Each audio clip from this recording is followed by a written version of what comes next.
What is up, everybody? My name is James D. Fiore, and this is Casual Friday. And that's Kazi. This is my new family member.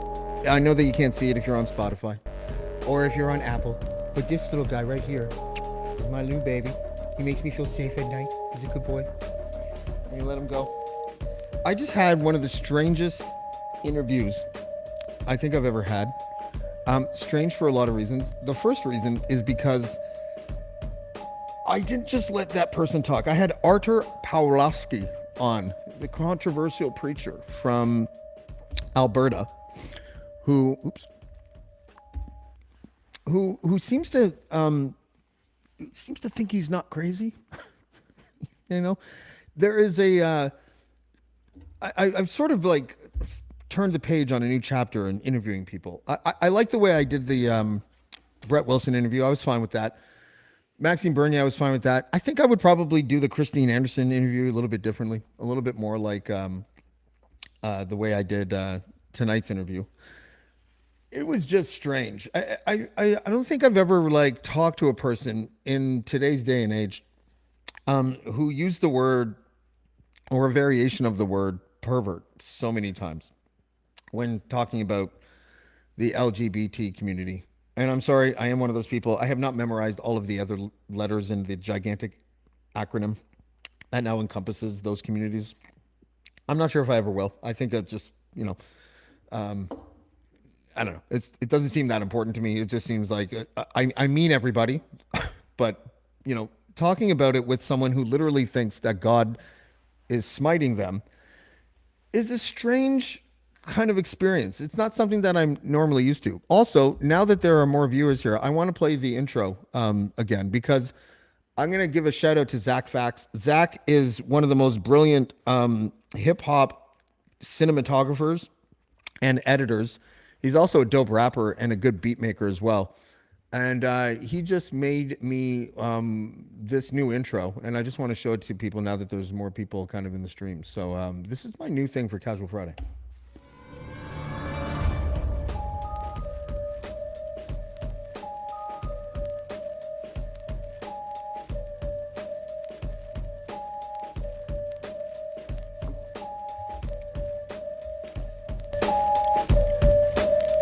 I'm going to start it over because it was really low. Hold on.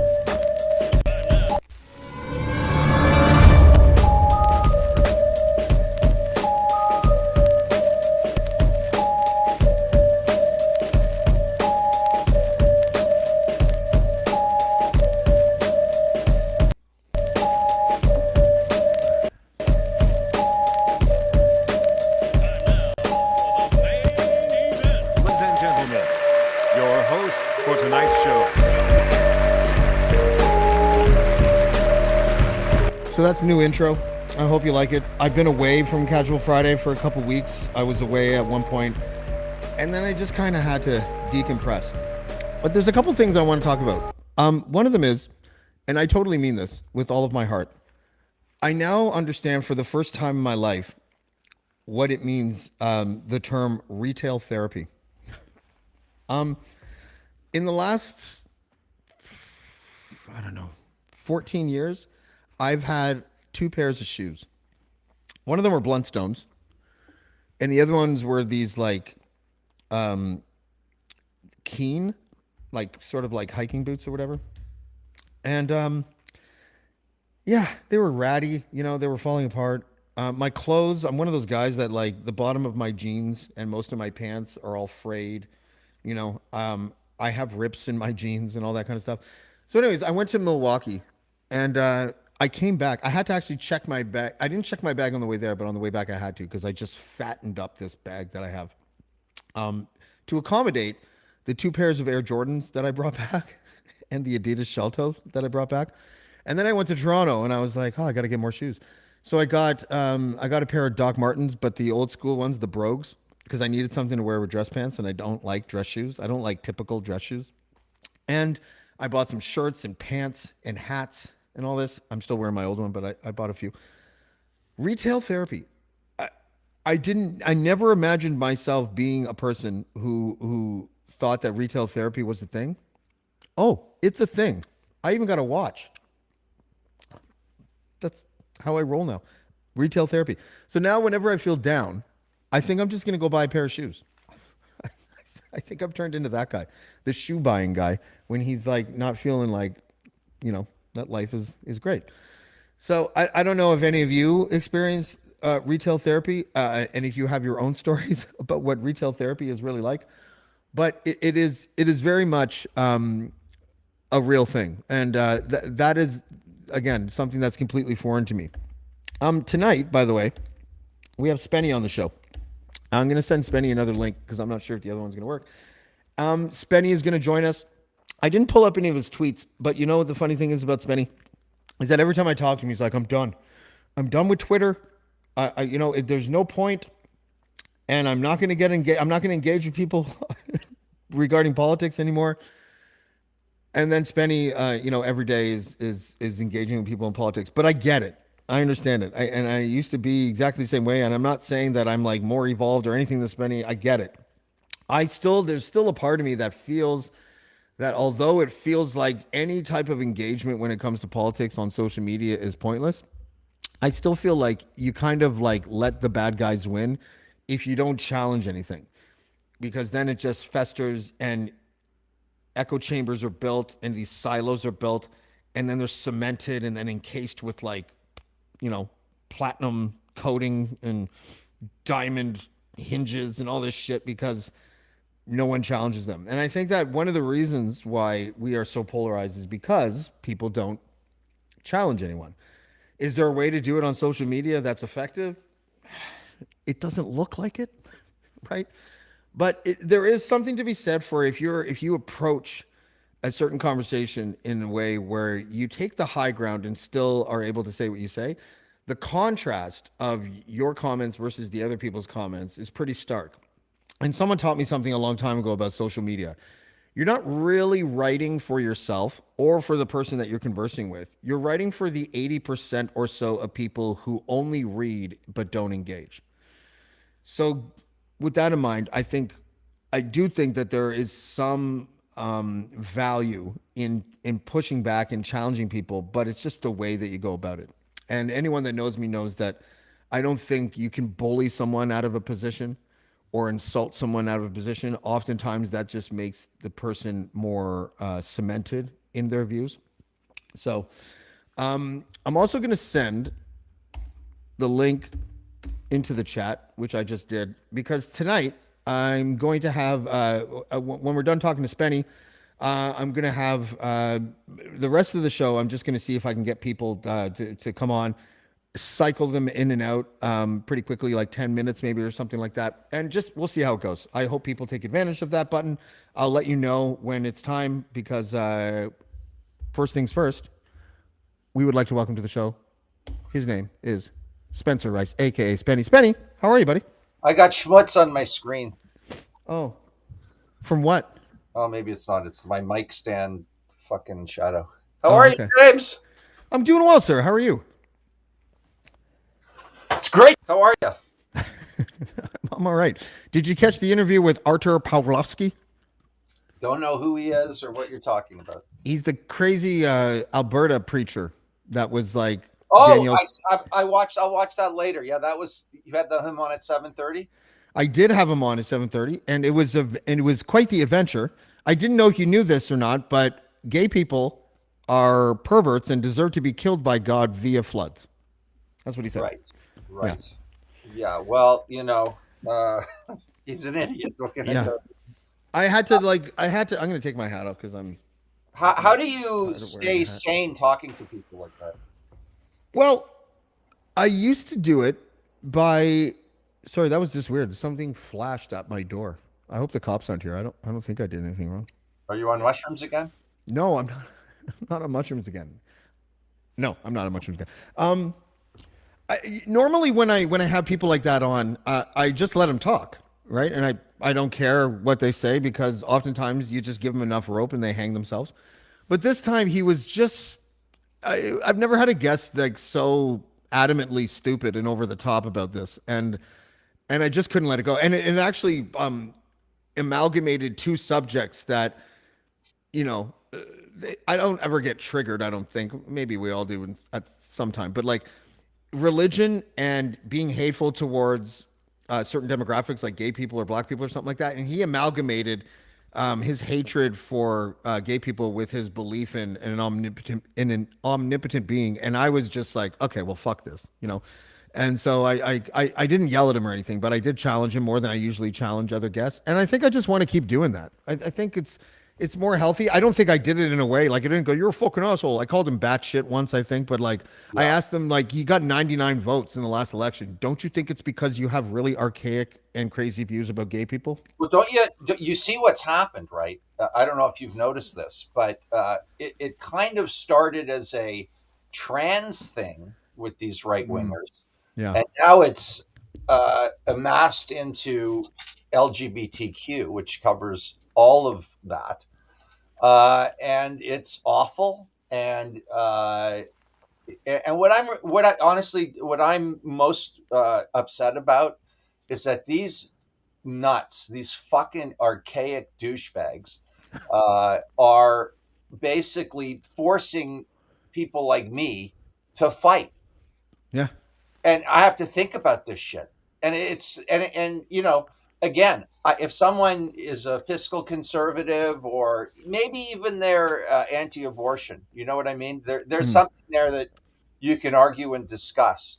But when you get into this fairy tale nonsense about religion and omnipotent beings, it's the only thing I hope and pray for is that it's somehow a small group of lunatics, uh, even though some of them are in power in the United States, that are generally that it's a warped sense of reality.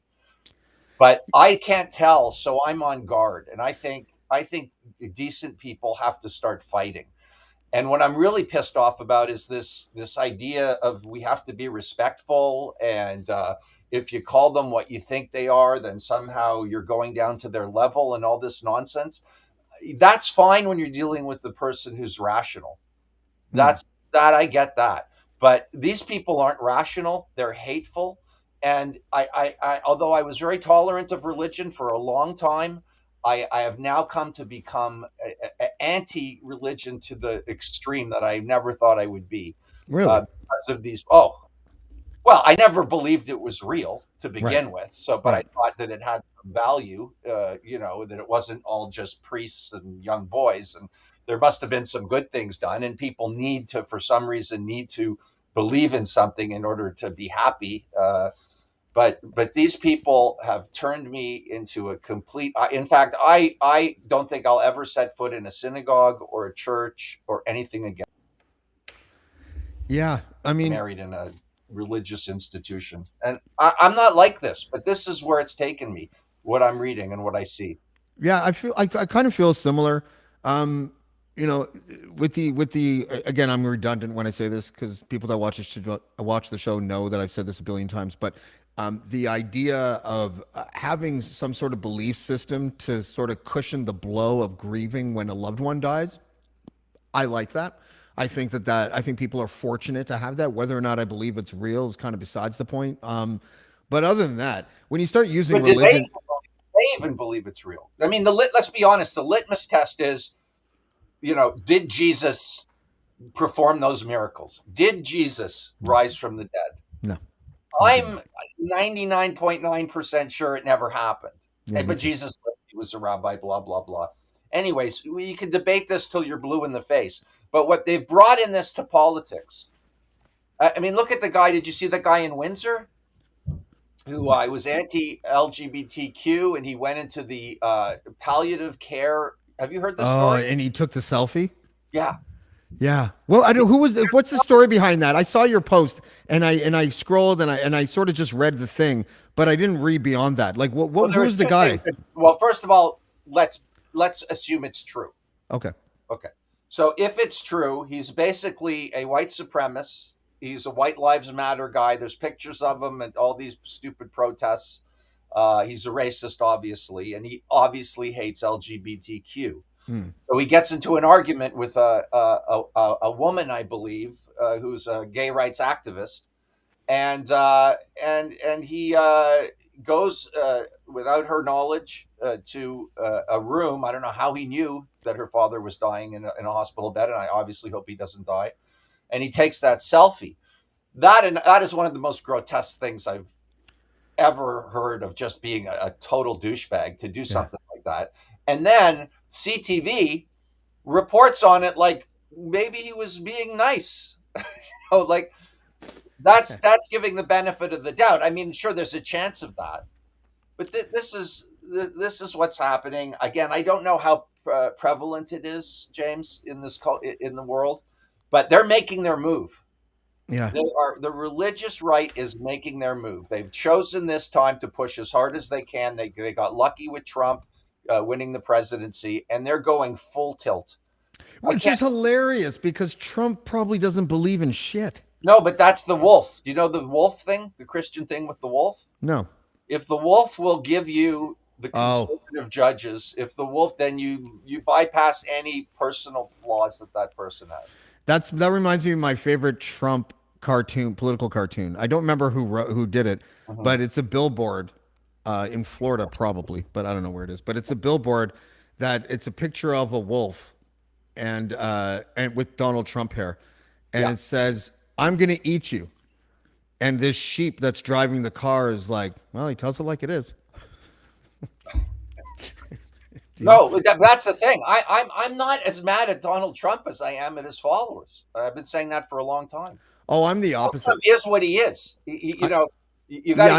I think I'm the opposite. Sorry to cut you off, but I am a big believer that the grifters in society are the main problem, and the sheep that follow them are just susceptible to grifting. No, right? I couldn't disagree with you more. They like something about this guy. It could be his criminality. It could be his entertainment value. It could be his, let's be honest. He's probably did some great things as a president for the U.S. I would never say he didn't. I don't think he's Hitler. I don't think he's half the things people say. He did some great things on behalf of America in terms of trade deals, stuff that only a guy like him could do. He deserves credit for that. But this isn't about that for me. It's about his character and ethics and decency and what's good, what's good for the kids, Yeah. And this is what it is. And, I don't know. This has been, I'd love to be off Twitter, but I kind of need to be off Twitter because of what I do on Twitter for what I do for a living. And I just try to make jokes about things that, if you get a little upset sometimes though. And I understand why. Yeah. I understand why. I'm wondering if you think that finding a new way to approach Twitter, or do you think that like you don't, you just can't? Well, those people, see, that's the thing. I don't lump together all Republicans or all conservatives with the worst amongst them, because the left has that too. Yeah. But the worst amongst the right are the ones that it's hard to every time put the words together to say that. I try to say that. I refer to decent conservatives and this and that. But what the fact that these people running for it's mind-boggling. In the U.S., they're running for president, or they're running to get the nomination for the Republican Party. They got 2%, 1%, and no one is trying to knock Trump off of the hill because they're scared. So then why are they running? It's just a vanity project, or to get attention, or to get their name in the ring so next time we'll know who they are. Do you think Trump, if Trump somehow escapes these charges and ends up, I 100% think he will. I've been saying that forever. Yeah, I mean, but do you think he's going to win the nomination again? Yeah, I do. I don't predict anymore with Trump because it's too I've been hard. wrong. No, but I mean, I was wrong. I was one of many that thought that Hillary Clinton would win. I didn't think it would be. I didn't think it would be like a landslide, but I knew they ran a bad candidate, and I was getting hit because I worked at Huffington Post at the time, and you thought Hillary was a bad candidate? Oh yeah. I don't. Bad in the sense that, I think the Liberals will have a better chance of winning the next election if Justin Trudeau is not the candidate. That's what I mean. I think Hillary Clinton was way too polarizing, for better or worse. Whether or not you think it's fair, I think a lot of Democrats didn't like her. And when they found out, when Democrats found out that Bernie Sanders was basically fucked out of the nomination, I think a lot of Democrats were like, I'm staying home, and I think voter turnout killed Hillary, right? And I That's think true, that was but I don't think I really don't think Bernie could have won the general. I do. And I'll tell you why. If you look at exit polls, especially in the Bible Belt and the flyover states, as they like to call them, the what people that wanted Trump number one, Yeah. millions of people had Bernie Sanders as their number two. Mm-hmm. And people that wanted Bernie Sanders as their number one, millions of people had Trump as their number two. That would have been the dogfight. I mean, I get that. I think that the rumors are, the conspiracy theories are that the DNC screwed him. Oh, yeah. I can't remember how. It was I forget who's the Jewish This idea of not voting because it's not your candidate. I mean, here's the bottom line, even with Trudeau too. Like, you're only given a choice in Canada basically of 3-4 people, right? Right. In the States, it's down to 2. It's not like I control, who's going to run. You just don't. So you're stuck with what you're stuck with. And it just comes down to philosophical, political thinking. Yeah. Are you left or are you right? And I don't know. So I like, people are freaking out about Biden and this and that. It's whoever it is, I'll support if they're on the left, because that's where my heart lies. That's where my politics is. I think this next election is going to be another one where they're going to run a candidate, Joe Biden, that is not going to be as effective as another Democrat that they. But that, name one. I honestly, I think that I think he's the former New York governor, Cuomo. Governor Cuomo should run. I don't care about his sex scandal. He didn't assault anyone, as far as I recall. I think he was he had a mistress in the office, like the John Tory type situation. I could be wrong about that. Someone fact check me if you want. But if it wasn't something like assault, that's the kind of guy that could run against Trump and match his bravado, but he's smarter. You know what I mean? Wait till the debate. Wait till you see Donald Trump and Joe Biden debate, because they're not going to get Joe Biden to reach some level of effectiveness that's going to be able to combat the litany of shit that's going to come out of Trump's mouth. He's going to look like he's getting bullied. And that is not what a strong leader should look like when he's in a debate, in my opinion. And I think Spenny is frozen. Is Spenny frozen on your end, guys? I'm going to kick him out and bring him back in. Spenny? There you are. Anyway, he's going to come back in. Okay. I want to shift gears a little bit when Spenny comes back in, because I think the biggest story in the world over the last 2,000 years is probably the most underreported story of all time. And I've been sort of going back and forth with one of the reporters that broke this story. I think it was back in 2014, and then again in 2017. Let me see if I can find her book, actually, because she is amazing. Hold on. UFO book. Sorry, guys, for this. Spenny's absence has sort of made it seem like I need to do this, but I'm interested in Spenny's opinion on it, because it has to be one of the craziest stories that nobody is ever talking about. And it is this. Her name, by the way, is Leslie Kean, and she's the author of this book. Where is it? UFOs, Generals, Pilots, and Government Officials Go on the Record. This is from 2010, this book. If you have been following the news in any way, shape, or form, you know that the Pentagon has admitted, and it was during the pandemic, that unmanned aerial phenomenon, UAPs, as they call them. I don't know how much you caught of that, Spenny, but it just came back. Okay. So Leslie Kean is the author of this book, UFOs, Generals, Pilots, and Government Officials Go on the Record. That's from 2010. In 2017, the Pentagon admitted that they were seeing aerial phenomenon in the air. And then I think it was during the pandemic in 2020 where the Pentagon actually said, we have several instances on camera of UFOs that we can't explain, and we believe that they are of extraterrestrial origin. And nobody ever fucking talks about it. And I do. Do you? Because the footage is Well, great. the first time it happened, and it was sort of buried in the media. It was incredible. I Like, know. this is like NASA or whatever saying that there are UFOs, we've seen them, or something like that. And it just, but there's drag story time, like it's, I don't understand any of it, to be honest with you. There is too much information, but yeah, that's pretty heavy stuff. Okay, when I was in Milwaukee, like they won't tell us because we'll all panic. right? Well, that was what they did for the first. Tell us because we don't care. That's what they did for the first 60 years, right? Project Blue Book and all that stuff. But okay, when I was in Milwaukee, because I don't drink, when I was in Milwaukee at nighttime, I was just in my hotel room, and after I'd get work done, all I did the whole time I was away was watch fucking UFO documentaries. That's all I did.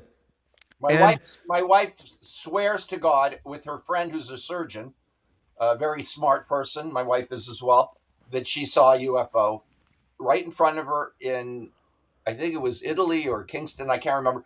And she won't. Wait, you think it was Italy or Kingston? I can't remember where she saw it, okay. But she's had ghost experiences. I think it's nonsense, but I don't think she has a reason to lie. Maybe I've got bad breath. They don't want to come near me. I don't know. Well, but I believe that.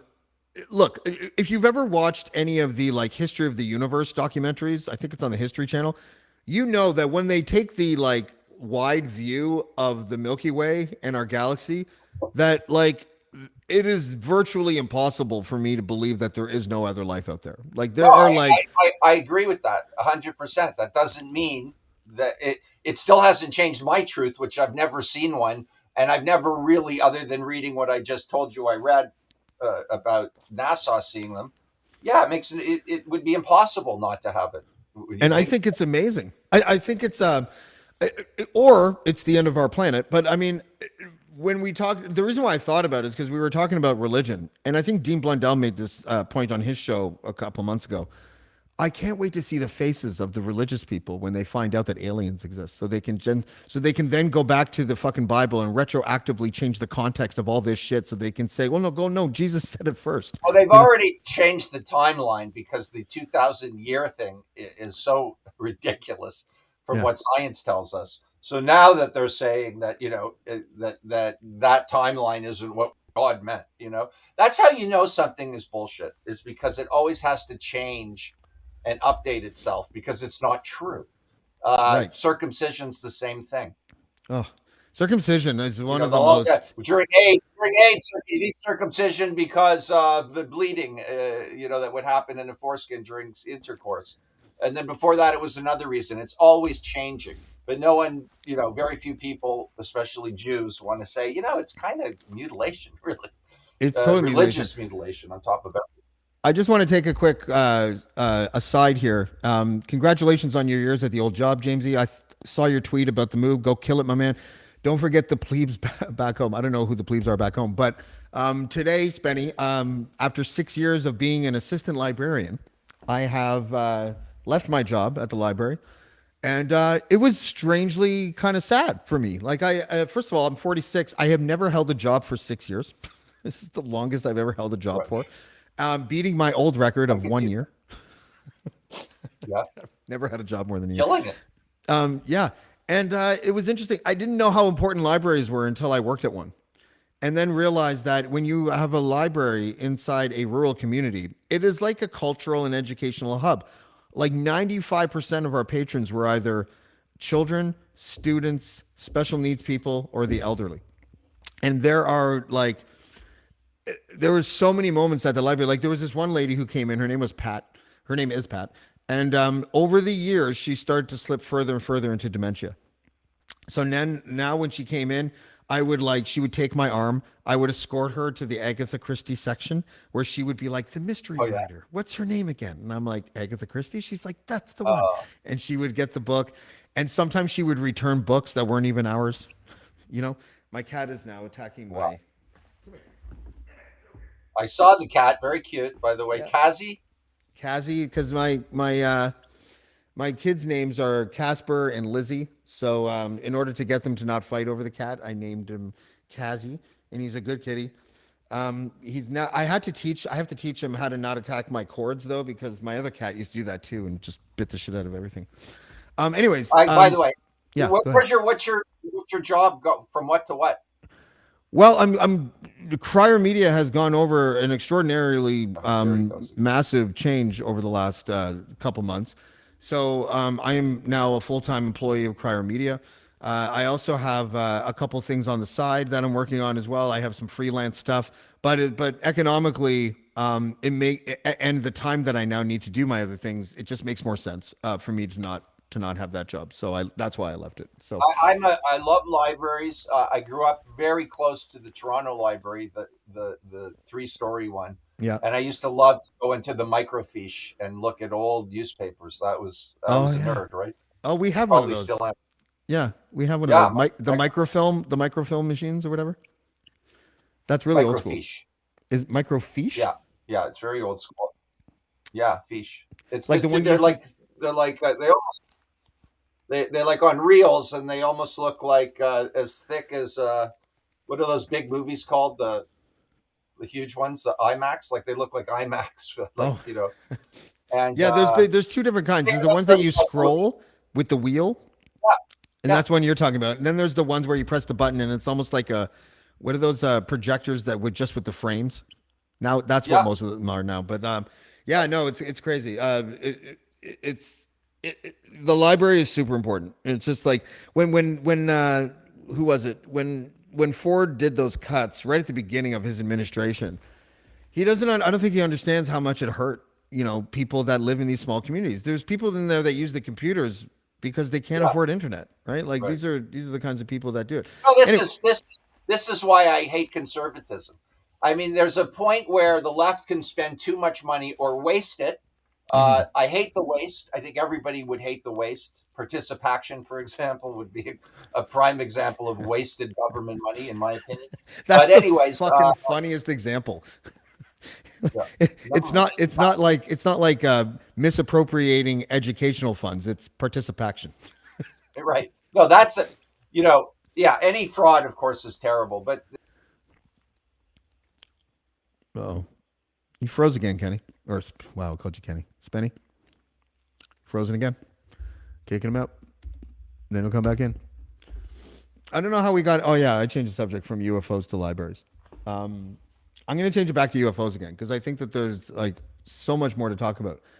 There was a Las Vegas UFO sighting the other day, like 2 days ago, where a UFO crashed into someone's yard. Hey, am Spenny, I? Whose fault is this? this is yours. No, can't be. Well, my internet says full, and usually when I have problems on my internet end, my shit will fuck up. But it could be Well, restreamed. to me, you freeze, and I'm here. I'm fine, and my lines are fine. I don't know. Whatever. I don't know. Sorry. Whatever. I don't know. Yeah, I apologize. No, no, don't worry. It's a probably a restream thing. I want to get back to the UFO stuff though, because I think it's like, did you see the thing in Vegas the other day? No. So a UFO crashes, and there's a body cam footage from a cop that's like 5 blocks away. This UFO crashes into somebody's yard, Yeah. and then they take video of what appears to be a fucking alien. And it's not, and it was like reported by the local news, the cops, the local news, everyone's like, it's not a hoax. We don't know what it is, but it's not a hoax.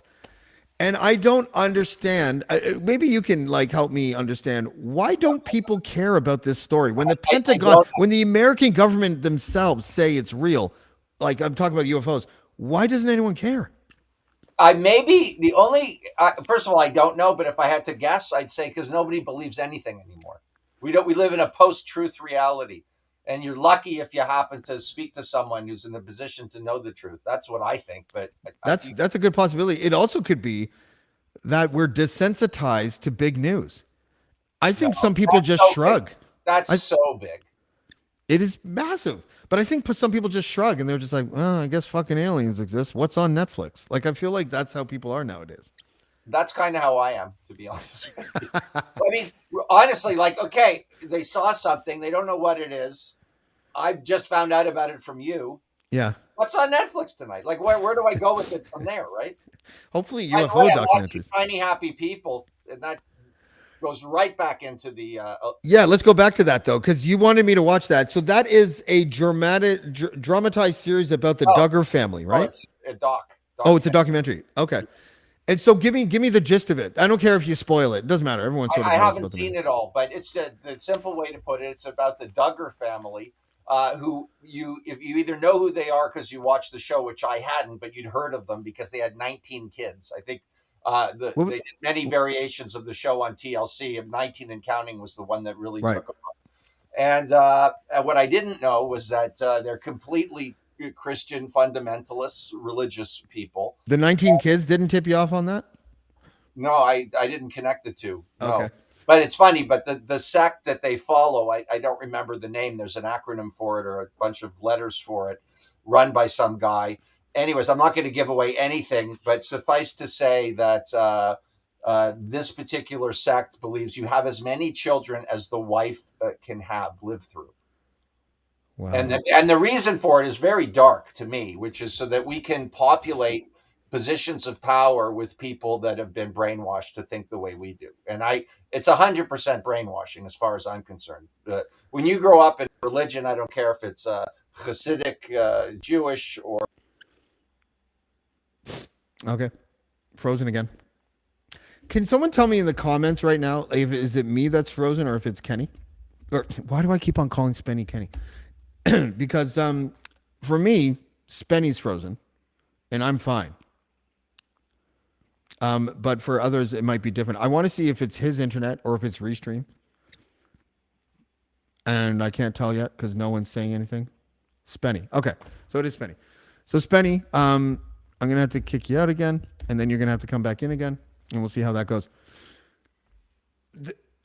I'm enthralled with UFOs right now. I really am. I'm enthralled with the idea of all these whistleblowers coming out and talking about programs that exist and that we've that the American government has in their possession 12 different types of space ships, flying saucers. Some of them are probes apparently, and that that Roswell was real and they've had bodies since since whenever that happened. I don't know if there's a way that I can express how crazy this is and how it is clearly the biggest story that this world has ever known. And nobody is talking about it. I want to talk about it forever. I want to. I've been trying to get a couple. I've been talking to one of the pilots that filmed. It's actually the guy that locked the radar on the Tic Tac UFO. I've been going back and forth with him. He's reluctant to come on. He went on Joe Rogan, and I think that was the only one that he wanted to do.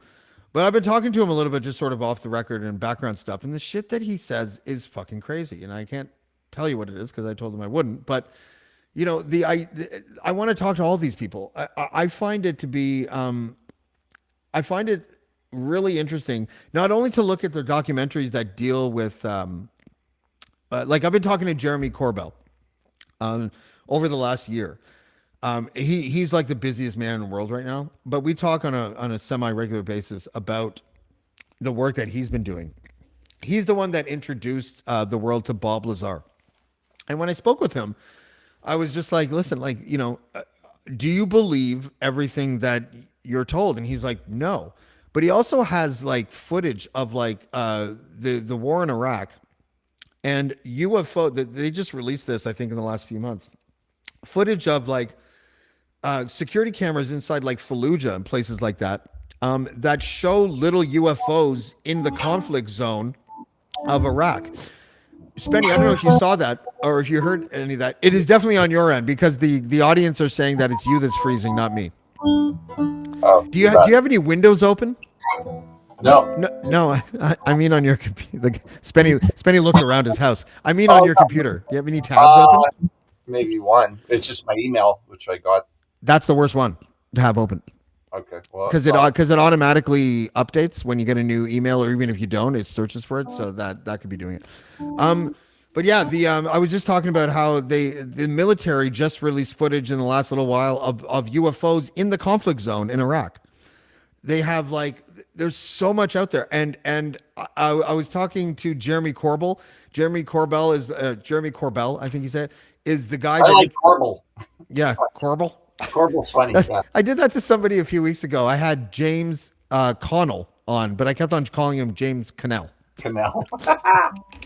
But Jeremy Corbell, I've been talking to him, and he's a rationalist, and he's looking at all this stuff that he has, and he's just like, he's like James. I get tertiary sources. He's probably the most famous UFO guy right now. He's on Joe Rogan all the time, and when he talks to me, I'm like, do you believe it when you receive it? He's like, I have to get like 2 or 3 sources to confirm what I'm looking at before I'll even release it because it's that fucking crazy.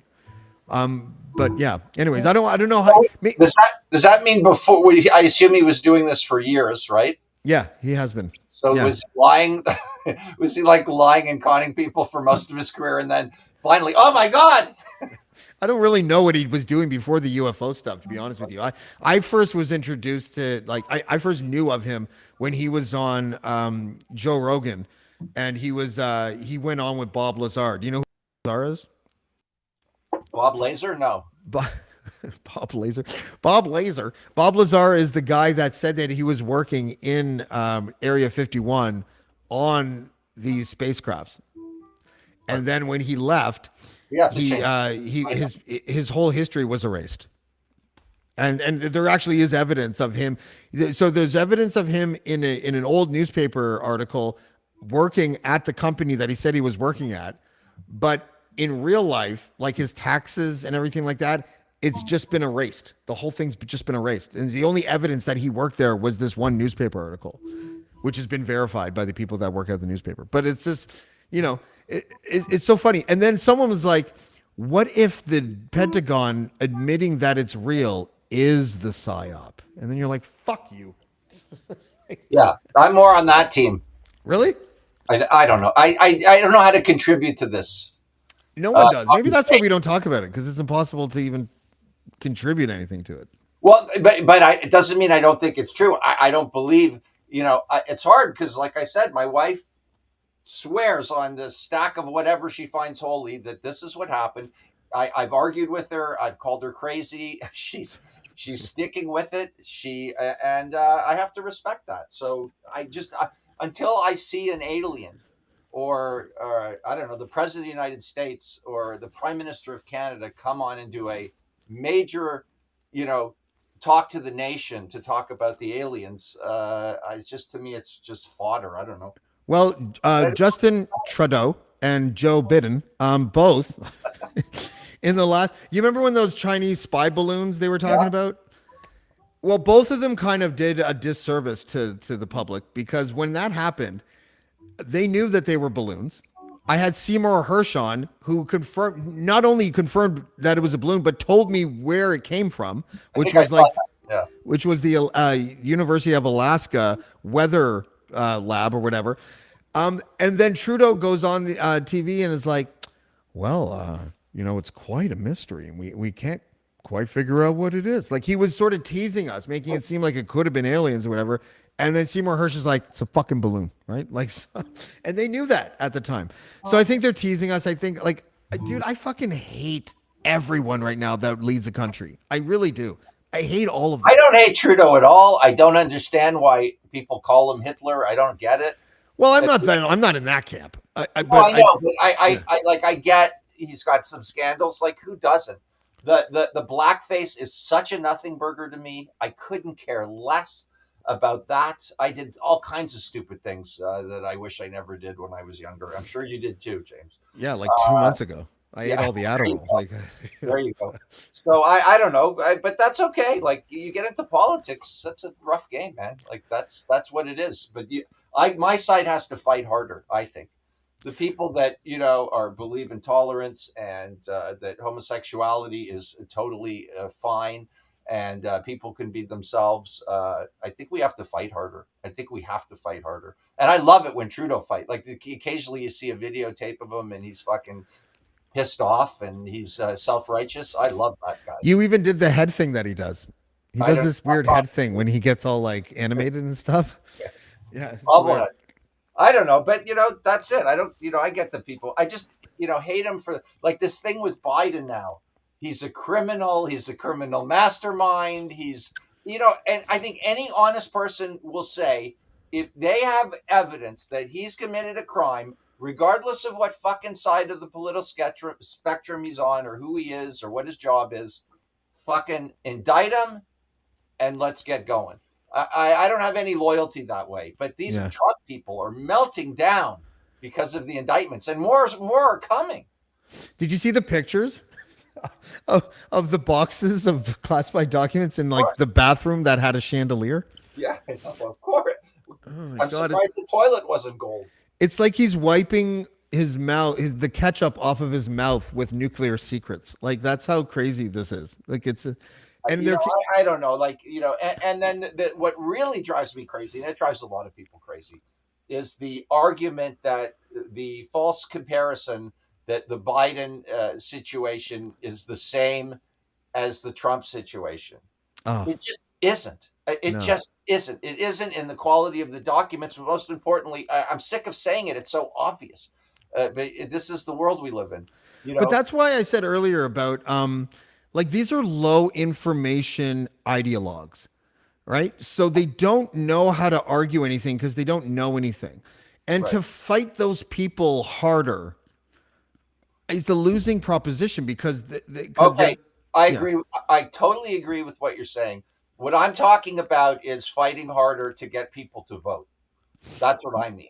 Well, I have a one that may fuck up that thing too. We are both probably in agreement that at least in recent history, the higher the voter turnout, the better it is for non-conservative politicians.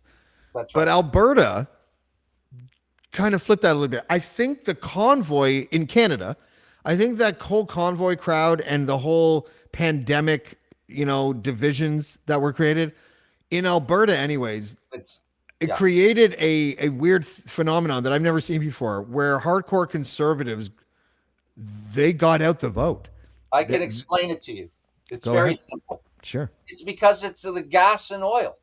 And the left wants to end that. The question is, how do they end it, and how long is it going to take? Incrementalism versus, and that's it. That's the answer. But So, it still created this situation where like the voter turnout was higher than in the past, and it vote and it benefited conservatives.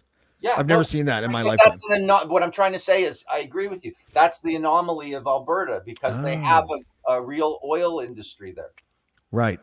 So you You don't know, think that if there's like a higher voter turnout in the next federal election, that that's going to be good for Poilievre? No, I don't think so, but I don't know anymore. I like that's what I'm saying. We got to fight harder because I get that guys like you and me probably spend. Well, you're different. I know. I'll speak for myself. Spend too much time on this stuff, right? Because Yeah. it's my hobby. It's like music and politics and comedy are my three main hobbies, Yeah. and uh, so I want to be able to explain the nuance of why I think that a Polyev prime ministership would be terrible for people Mhm. because it would cut funding to things that people need. I believe that. I think he's as much as said it. And I'm a liberal. There you have it. But I don't know. When I first met Dean, I had this typically naive notions that I have that how can we get people to understand what disinformation is, to fight against these right wing lunatics, and of course, he got me on the phone with Brittlestar, who was a lovely guy, I and love Brittle Star. He's the greatest. yeah, Yeah. the fact is that there's not much you can do except like I love the Rock the Vote. Like that was great when they Yeah. did that in the States. Like something like that. Canada needs the celebrities, people way bigger than me, to go out there and just because at the end of the day, it's not about Trudeau to me. It's about what kind of society we want to live in, basically. You know what I mean? I don't want a religious society, and I don't want a society that's doesn't have social safety nets. those are my two big things. So I don't know how much time you have left, but let me know how tell me about your tour and 10 minutes. what you have coming up. We're basically off for the summer. I think we're going to do a couple of dates, and then we're hitting the States, Kenny and I, and then I'll play some music. I'm in a very working on my music, my skills. So I'm not gigging right now, and I'm going to take the summer to just really focus on the aspects of my music work. But I've got this Patreon page, which I hate that I'm going to do it, but I have to do it kind of just to make money. Mhm. And I'm going to be creating content for that, a political show, a reaction show, just different kinds of things that I could do that I tried on YouTube, but they kicked me off because of sexual content. Not of me, but of the show that I did called X Rated. Oh, well that sucks. Didn't you put 18 years or didn't you click that box that says 18 or No, it older? was no, it was two. I did a series for Super Channel called X Rated. A few of the fans have seen it, and I appreciate that. It was 8 episodes of a documentary series about a guy trying to break a sex world record. So it was, deeply involved with porn and prostitution, and it was fun, crazy show to do. Very proud of it, but it Donald does Dallas, like something like that? Like no, it's a long story, okay. but it's a good series. It was on my YouTube channel, and I think that's why I lost my channel. But I also did a show called Sex with Spenny, which was a parody of a sex advice show, and there was some pretty nasty stuff that we did there that maybe got me kicked off. I don't really know, but it's a drag because it's taken me a long time to now I have to really.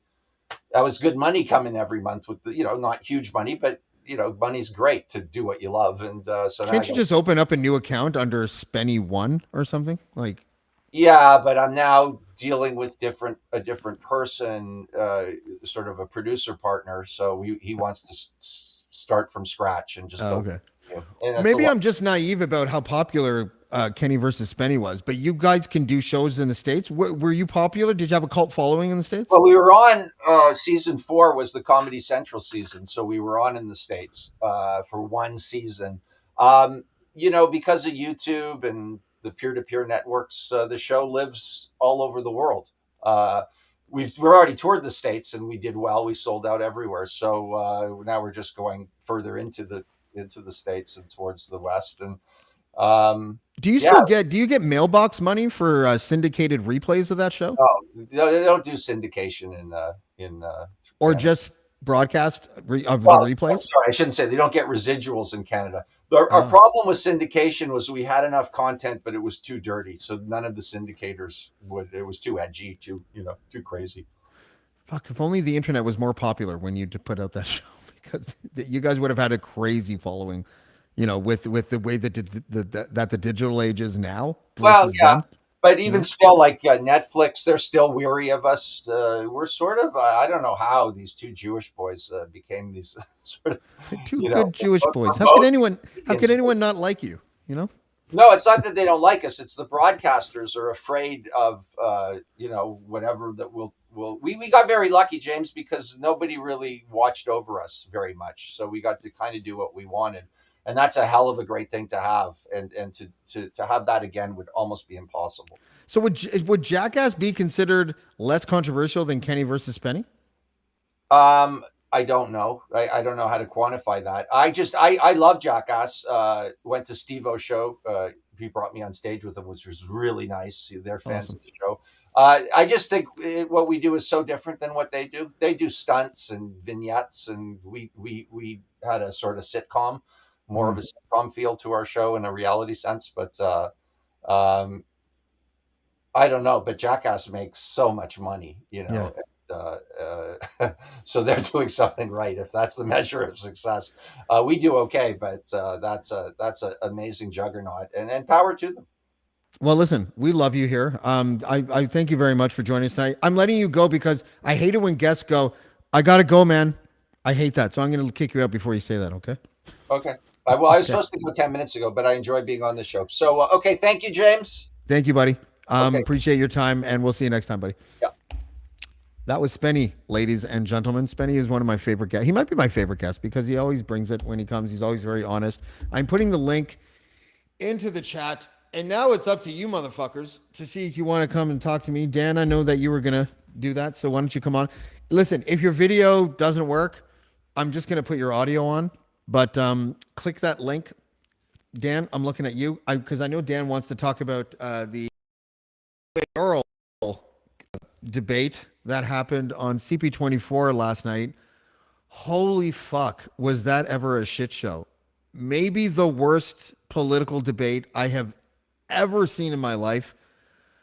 I didn't even line up any clips because it was like 7 people, and for like a good half an hour, it was just at least 3, 4, or 5 people just talking over each other.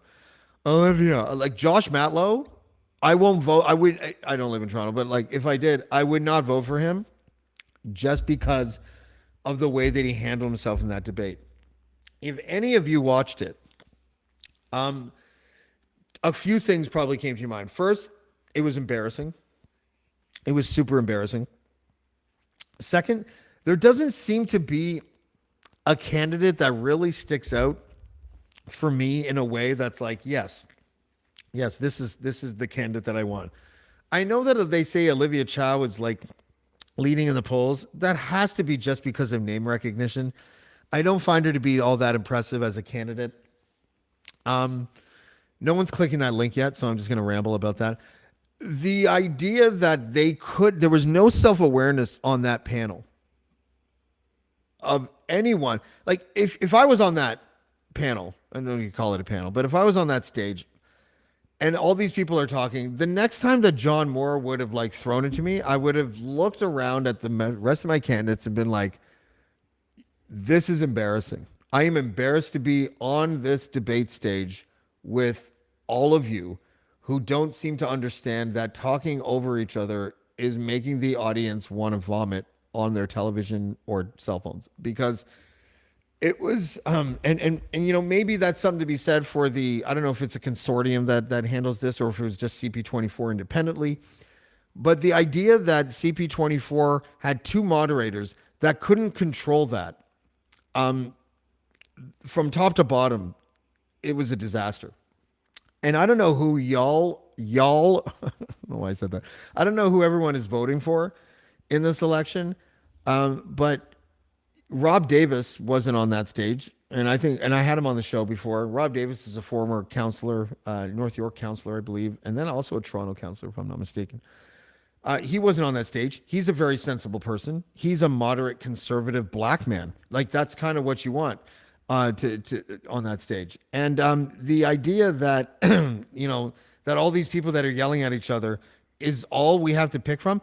I think I tweeted something that's like, with all of the shouting and interruptions, it's almost like Chris Sky is actually on that stage, but he wasn't. He was on some other stage. But now we are going to be joined by, I think, longtime viewer Dan T. How you are? Dan T. How are you, buddy? Good. How are you, man? I'm good. What's your last name? Last name's Trace, just like ashtrays. Okay, Dan Trey. That would be a great rapper name, just to let you know. In case you but it's not too good for growing up as a kid because my name is Daniel, so I used to get called Danielle ashtrays. So. Oh, yeah. Well, such is life. Kids. Fuck those kids. They die. Okay, so you wanted to talk about the Toronto. Were you at the debate live? No, I wasn't at the debate. So full disclosure, I'm actually assistant for Toronto City Councillor Paul Ainsley there. So I'm very into all the ongoings of Toronto City Council and, you know, everything surrounding it there. So you're Paul Ainsley's assistant? Yeah, one of them. Okay, yeah. Okay, that's pretty cool. Are you even allowed to say who you're supporting, if anyone? So I'm the guy at City Council that doesn't wear a suit and tie and says it like it is, right? And I personally would tell you if I did, but to be honest with you, I haven't decided yet. I actually watch all the debates. I heard some of your comments earlier, right? And it's just shit show to shit show to shit. Sorry, I don't know if I should be swearing on yours. Oh, fuck, it's too late now. Go ahead. Goddamn fuck. Yeah, it's shit show after shit show. The thing that frustrates me the most is Some of you, I won't put your viewers to sleep, but some of you know my past story. I was homeless at one point and such, right? So seeing all the advocacy personnel, so to speak, go to work on election time, it's just really frustrating because I actually want change, right? But such is life. It's one of these things that we got to go through and just learn to deal with it. But yeah, not at the debate. No, I left that to the other fine folks that are interested in this. Yeah. Municipal politics used to be the only type of politics that I had any faith in. And the reason why is because, no one was attached to a party officially. We all know that Olivia Chow's an NDPer, but there was a lack of partisanship in politics. And then when Rob Ford became mayor, almost every single issue was split down a polarized city council. And I think that largely it's remained that way, even throughout Tory's tenure as mayor. I thought it was unfortunate that he had to go. I don't know if he had to go. I'm one of those guys that's like, you shouldn't sleep with staffers, clearly. But unless the staffer comes out and was like, he forced himself on me, I don't know. There should be some sort of like penalty or I don't know what the fuck. Like fine the guy, make him donate his salary back to the treasury or something. But like, if there's no like actual crime committed, I find it almost a waste of I don't even know if he was a decent mayor or not, but let's just say he was. It seems to me that to throw the baby out with the cum towel seems, I don't know why I said that. It's casual Friday. But to throw the baby out with the bathwater, it just seems like overkill, because now we're sitting here trying to decide an election between one useless candidate after another. I'm sorry, Olivia Chow. I've interviewed you. I sort of knew you when I lived in the annex because I knew your husband. I don't know, man. Like, she seems to resurface every few years when she wants to run for something, and it never really works out. She hired Warren Kinsella, of all people, to be her political advisor the last time she ran. But what are you're at City Hall? What's the whispers down there about this campaign so far? Is it as much of a shit show to them as it is to us? To be honest, yeah, I'm going to watch what I say because payday's this week. I want to get paid. I like to eat. But yeah, straight up, like with regards to this whole thing, I've known Olivia, I don't know, about 30 years now, on and off. I used to do, how do you say it, like tenant associations with Jack back in the day. I personally think what it's going to come down to is whoever pulls the vote. And sorry if I get off track there a little bit, but like I say, I know all these candidates. I know Anna. I know Olivia. Josh, plenty of conversations with. I actually live on the border of his area. I think it's just going to come down to whoever pulls the vote. Olivia, nice lady to talk to. Very, very pleasant to talk to. But the one problem I see, and this is even as a renter that doesn't own property or anything, she's not answering the question about how much she's going to raise the taxes.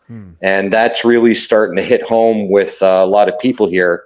The one thing I will say, in case anybody didn't catch it tonight, because you all got lives, and politics bores me from time to time too.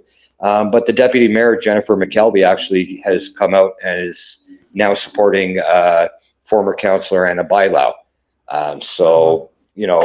It's one of those things. When I talk a lot to people, and I know I go off sometimes, right? Like, I have known Doug for over 20 years now, right? Probably, 24 years now. And it's one of those things where it's unfortunate situation after unfortunate situation, but it gets to the point where you just got to say, okay, how many more people got to die in long-term care homes? How many more people got to die in our streets? And how much longer are we going to put certain candidates up in front of the camera just because they're Doug Ford people, right? It's got to get to a point where it's got to be about the people, and just get everybody together, even if it's just on one issue. Get everybody together. I might not like your say on that issue, but come help us out so we can try to get some people to stop dying on the streets. In what example. In what capacity have you known Doug Ford? Just out of curiosity.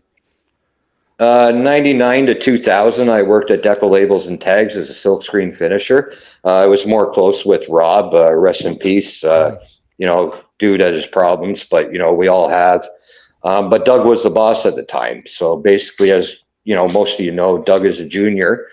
They had the Doug Ford Sr., their dad, and I just happened to get the job out of the classifieds because it was right before the time period where Craigslist and all that thing started going on. And it was just fluke by chance meeting, and it was the year that he got involved in politics. So throughout the years, I've just followed them from afar. I haven't worked in any of their offices, but I'm just working at City Council now part time, just to give back. Right? It's about actually helping people. There is staff that want to help, and that's why I do what I do. Well, listen, I see you all the time in the comments. I appreciate your views. I don't know if you, I was kind of trolling the mayoral debate yesterday. I kept on being like, where do you stand on the chicken choir on the TTC? Because okay, listen, I went to Milwaukee. I flew back into Toronto so I could visit my best friend, Kelly. And then when I was visiting her, I took the subway down to, whatever. I took the subway. And when I got on the subway, I heard this horrible, horrible sound. And it was the TTC has this branding, and it's like, I just describe it as a chicken choir. And it's like, la, la, la, la, or something like that. And then the TTC guy will go, if you see anything suspicious, please alert TTC authority. And I walk by this group of people and I'm like, I'd like to report shitty branding. And like, everyone started to laugh because this will drive, I've been making really off-color jokes like this TTC branding is going to exponentially increase the amount of suicides on the TTC because it's just that bad.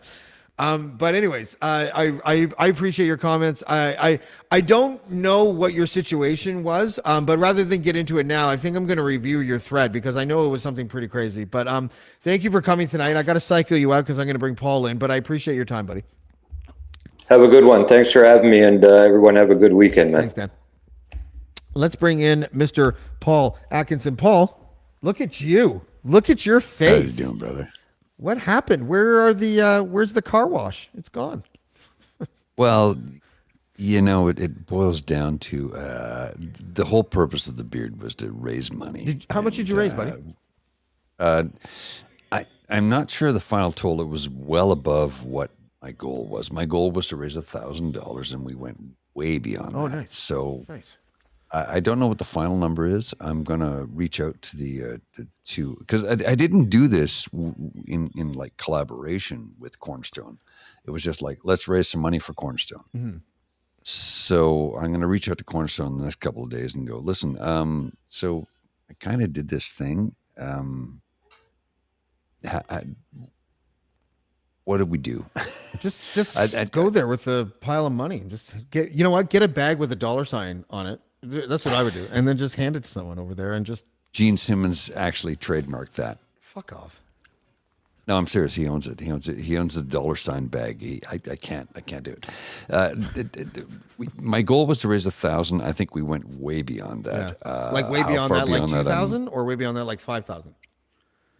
2,000 easily. Okay, nice. Well, shit. Easily. That's great. And it's for a good cause. What is the charity again? And it helps women in distress or something, right?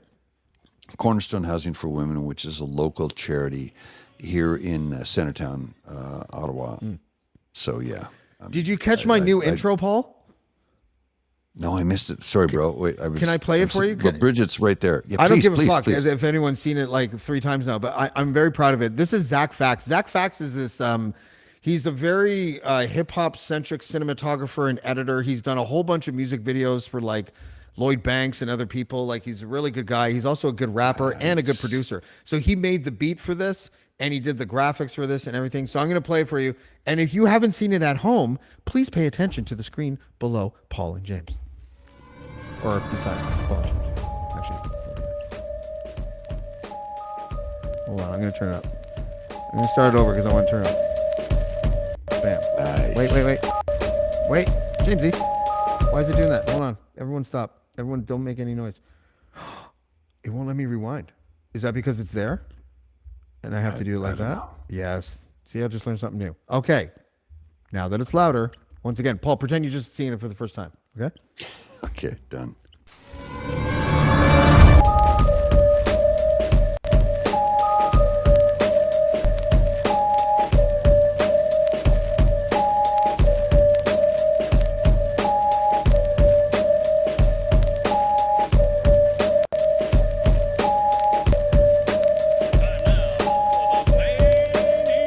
Ladies and gentlemen, your host for tonight's show.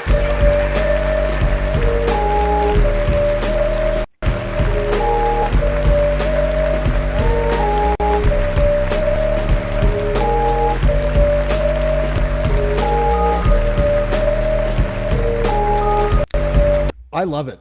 I think you did a great job. Oh, That's Bridget. hi, Bridget. You want to say hi to Bridget? So, if you're listening on Sebastian Gaston, Speaking to this one. if you're listening, like put on Sebastian Gaston. It's in my blood. It's not a music show. Okay, I know, but sorry. I don't know. I don't know these things. That's my girlfriend, Bridget. If you guys ever She's, have kids, and I know you're probably not going to, they're going to have really nice voices because she's got a really nice voice.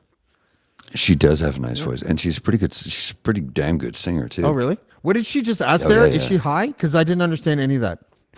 No, not high. Not high. Not high. Did she just take a request like I'm like a DJ? Like, what do I play? Ish. Yeah. I'm just tired. Oh, She's really Can tired. she hear me right Yeah, now? it was kind of like a request. That was a can she hear me right now? Oh no. Oh, okay. No, Okay, good. Did she say that was offensive? I'm not sure. Did I do something wrong? Did I do? Just give me a second. Hang on. Okay. I got to go offline for give me 2 seconds. Oh my god. Did I just fucking do something? See, this is what happens. I sober up. I'm like, okay, nothing. What could go wrong when you're sober? And then I said something. I guess I said, "Is she high?" And I think she got offended at me. You know, Paul's gonna come back.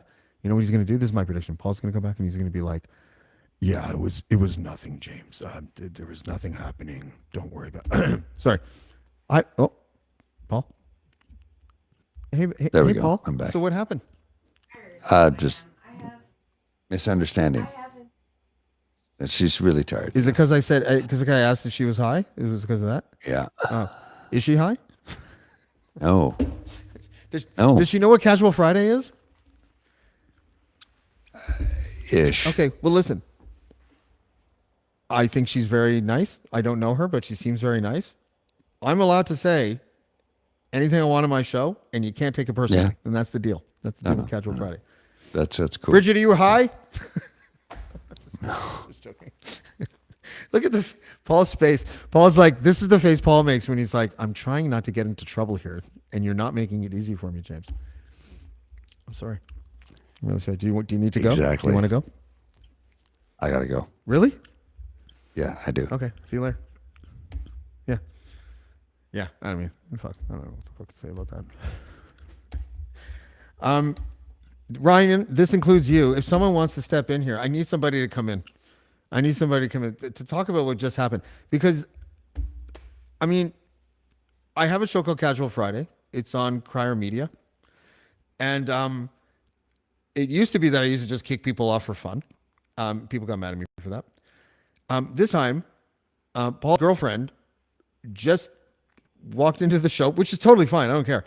And then requested that I play a song because I guess she thought it was like a music show. And my response was, "Are you high?" And she got upset with me.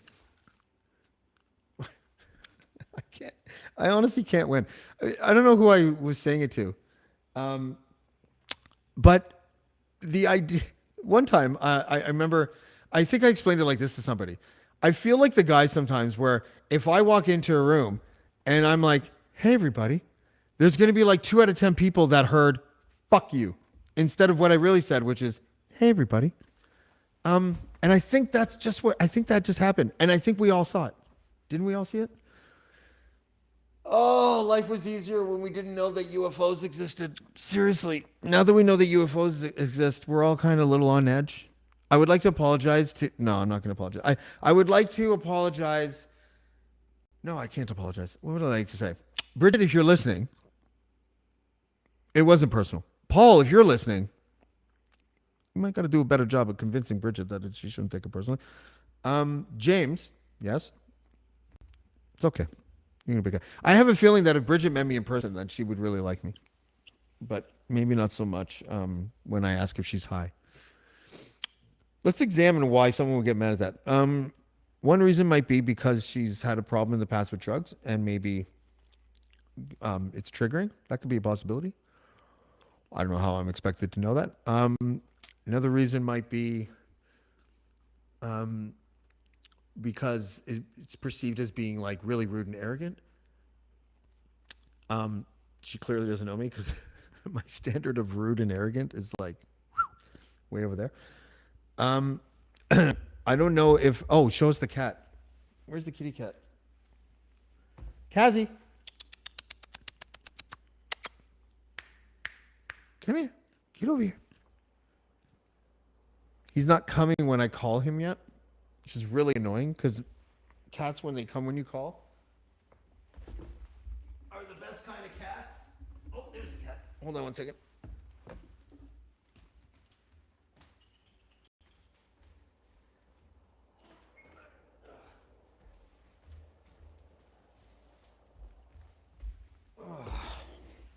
All right. Oh, kitty cat, here we go. Here we go. It's your big break. Kitty cat's big break.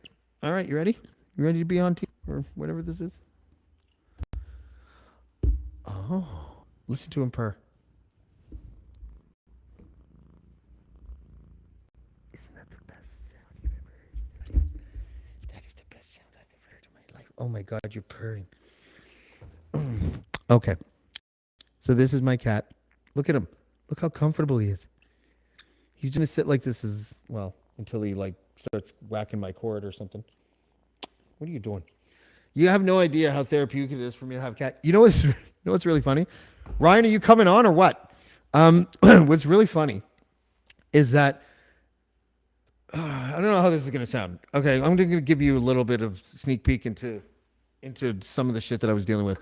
So I was suffering from eating all the Adderall, and I had auditory hallucinations that were kind of on and off for like the last year or so. And then when I ate all of it, the auditory hallucination turned into an entire construction of hallucinations that included people having sex in my backyard, people being in my furnace room that I trapped, they weren't there, and all that kind of stuff. I got out of the hospital. Right, I haven't taken any drugs since then. I've had a couple edibles or whatever, but not when the kids are around. And I've had moments where if I allow myself, my mind can remanufacture sound, I guess, or voices or whatever. And nothing crazy, just like it's almost like I can trigger the auditory hallucinations myself if I concentrate hard enough. Anyways, and then what it did was it just kind of made me, like I sleep with the lights on. And it's not because I'm afraid of the dark. It's because there's something about living alone when you lived with your kids and your family and then you live completely alone in a really big house. And I'm not saying that because I rent, okay? But it's only $1,000 for 4,000 square feet. And so when you're in a place that big, it's just fucking like, I don't know. For me personally, it's just like, if I hear a sound, I'm like, what's that? Like I have like bars on my, like I put the pipe down so that the sliding door can't open, even though I have 2 locks on it. You know, I have a movement detector. I have cameras all over the place now because I just want to make sure that when I travel, which I'm doing a lot more of, that nothing happens. Anyways, long story short, sort of. I get this cat a couple days ago. I'm fine now. I have my bodyguard, a 1.5 pound kitten. It's now making me feel safe. Ryan Lindley, ladies and gentlemen. Ryan, I can't hear you, buddy. Yeah, take the headphones out. Are you on a phone? Oh, well, I can't hear you. You can just nod. Are you on a phone? Ryan Lindley, take your headphones up. Ryan Lindley doesn't. maybe Crier Media has a setting. No Ryan Lindleys. That could be it. Oh, Ashley's there. I look at Ashley. It's the funniest thing because Ashley made a comment and it's just eyeballs, and I'm laughing because I know Ashley Lindley, and I know that I can see her face kind of making those eyeballs. She makes those eyeballs in emoji form, and it's very easy to imagine Ashley's actual face making those eyeballs. Ryan Lindley attempted to join us, former Crier Media personality, and he couldn't because he did what other people sometimes do and tried to show up with a phone, and it didn't work. And now he's probably scrambling to go to the basement to sit down and put on his computer and then get that fucking thing out with that Jordan Peterson sample. Do all these things. And I'm going to pack it in soon. So if Ryan doesn't come back, here, I'm going to put the link there again.